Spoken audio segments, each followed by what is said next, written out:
October the 7th?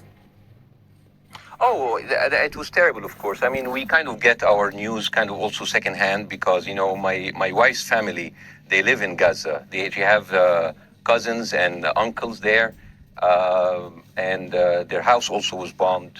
We haven't been able to communicate with them for the past 3 days. Communication are lost.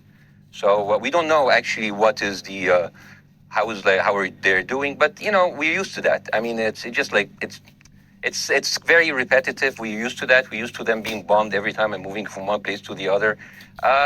You know, it's just like those Palestinians. They're very dramatic. Israel killing us. But they never die. I mean, they always come back. You know, they're very difficult to kill, very difficult people to kill. I know because I'm married to one. I tried many times, couldn't kill her. I mean, there's a dark humor there, and I understand why. Because no, it's not dark humor. I try to get to her every time, but she uses our kids as human shields. I can never take her out. Again, I understand the humor, but to be serious, Bassem, about this.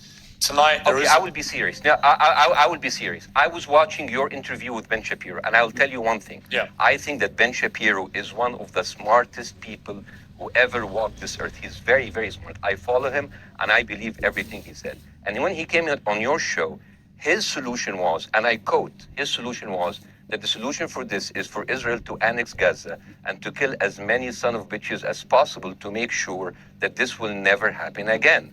And anyone who called for a ceasefire will be a terrorist sympathizer. So God forbid, I don't want to be labeled as a terrorist sympathizer. So I agree with Ben Shapiro. I think we should kill as many son of bitches as possible. Well, let me, so far, but Bassem, so far 3,500 people were killed, including 5,000 son of bitches in the bombing of the Baptist hospital as we speak right now. 1/3 of those 3,500 were children. So my question to Ben Shapiro is, how many more son of bitches do we need to kill so Ben Shapiro is happy? Okay, because it changes Bassem, from 1 year.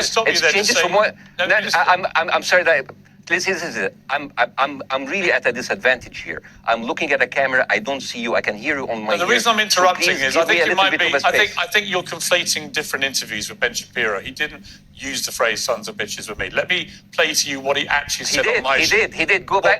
Go back to your interview. No, he didn't. That was another interview. But let me play what he said to me here.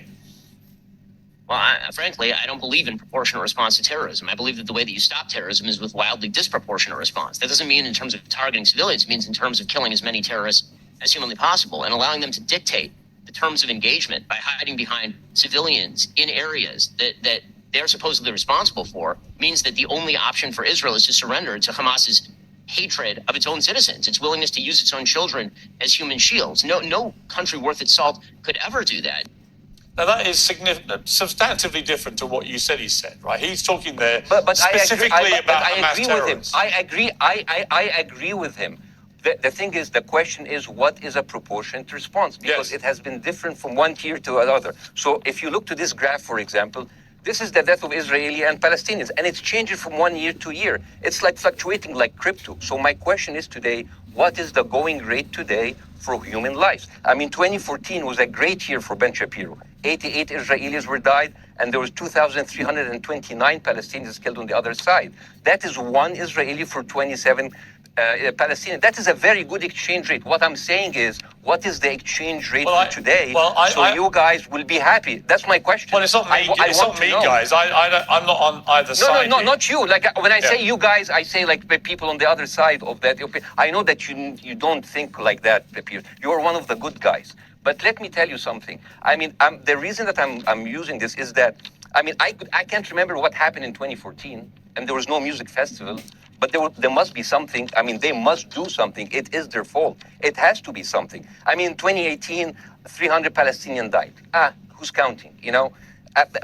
So the thing is, what my question is, let's find what is the exchange rate for human life today so we expect the future death of Palestinians and will be happy to it. My response to that would be this, Bassem. I thought carefully about this because I think it's very tricky for people like me to immerse ourselves into a conflict where we're not directly involved. And I thought carefully about what I feel about this. I feel that the scale of what Hamas did on October the 7th supersedes anything else I've seen in this conflict, really ever. the savagery, the butchery, the slaughter of 1,300 people, the shooting of babies, the 100%. kidnapping of grandmothers, and so on. So if we can agree on that, which I think is inarguable, then the question then becomes again about proportion. I don't disagree that there's been a lot of bad stuff on both sides going back historically for decades. But if we agree that this was on a different level altogether, quite deliberately by Hamas, designed absolutely. designed to provoke. No, here's my question. Let me ask you a question. Uh-huh. And the question What's is, the question? you raised it earlier about proportion. I honestly don't know what the proportionate response is. Yes. I honestly don't. I don't. I've been watching the airstrikes So this week thinking. So what's your question? Well, I was What's asked. the question? I would ask you, if you were Israel, what would you? If I was Israel. If you were Israel and that had happened to you, what would you think would be the appropriate way for the country to respond? I would do exactly like Israel did, kill as many people as possible, since the world is letting me do it. I mean, I can do it because I can, you know. But the thing is, you know what? I agree with you. And you know what? I'm going to be even ahead of you, because I see the question coming. Do you condemn Hamas for the atrocity? Yes, I condemn Hamas. I condemn Hamas. I condemn Hamas is the source of all evil. They're the reason for everything. And you know what? Let's for a minute imagine a world without Hamas. Right. What will this word look like? Let's give this word a name, and let's name this word the West Bank. Hamas has absolutely no control in the West Bank. And since the beginning of this year, only through August, 37 Palestinian kids were killed. No music festival, no paragliding, no Hamas. Since the occupation of the West Bank, 7,000 Palestinians were killed. No music festival, no paragliding, no Hamas. I can go on and on and on and on. No, but you don't need to, because in a way you're preaching to the choir. I've followed this crisis. Oh no, you're not preaching. So the thing is, like, well, in the sense that I know that what you're saying has validity. Of course. Piers. By the way, Piers. I am at a disadvantage here. I can hear you. I cannot see you. I am in a claustrophobic room, and so please cut me some slack and don't interrupt me and interrupt my point. Sure. So, because this has to be fair. Understand. Because if you want to only hear your opinion, I can just condemn Hamas and go home. I can do that.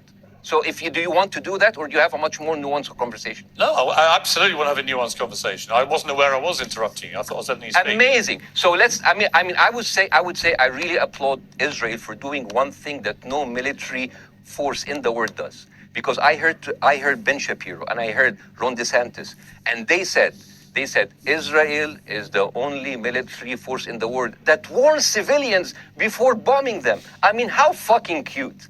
That is so nice of them. Because with this logic, if Russian troops started warning Ukrainians before bombing their houses, we're cool with Putin, right? I mean, okay, Habibi, you have warned them, go invade. It's fine. You have done your job. I mean, the thing is, and I understand, and I also heard Ben Shapiro talking about human shield. So you remember my wife's family, they live in Gaza. So I asked them, I told them, when Israel gives you the nice warning, the cute warning, does Hamas force you to stay in your home so you can be bombed and use as human shield? You know what, Hassan, my wife's cousin, he's a loser, you know. He told me, you know, when I asked him, does that happen? He told me, no.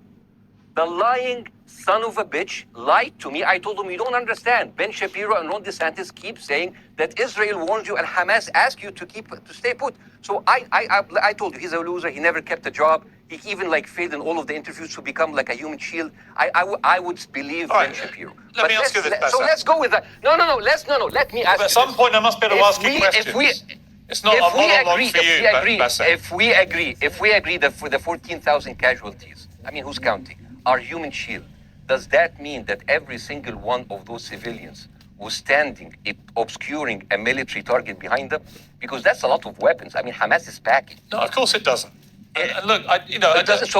So there's some collateral damage. Lots of collateral damage. Yes. It's fine. Yeah. You kill some to save some, and then kill some more. Yeah, I agree. Yeah. Well, let me ask you this. Again, it comes back to proportionate response. When the world decided it had to get rid of ISIS because of the appalling butchery they were carrying out, it did so by also killing, very sadly, a lot of civilians along the way by doing airstrikes against places which But killing civilians are inevitable. You said that in the beginning. My point is, it's inevitable. Yeah, but once Israel has decided that they want to get rid of Hamas, and Hamas is embedded with civilian population. I'm very concerned about what's going to happen next. I've written a column tonight saying, I remember the Iraq war, which I opposed, right? I remember all this. So my question for you is, what would you think would be an appropriate response by Israel to what happened? Well, these are years of disproportionate responses of Israel. Right. Did it solve the solution? Did it solve the problem? Did it work before? So it will. What will be the surprise this time? What will be the twist that will make this work this time? What will be different this time?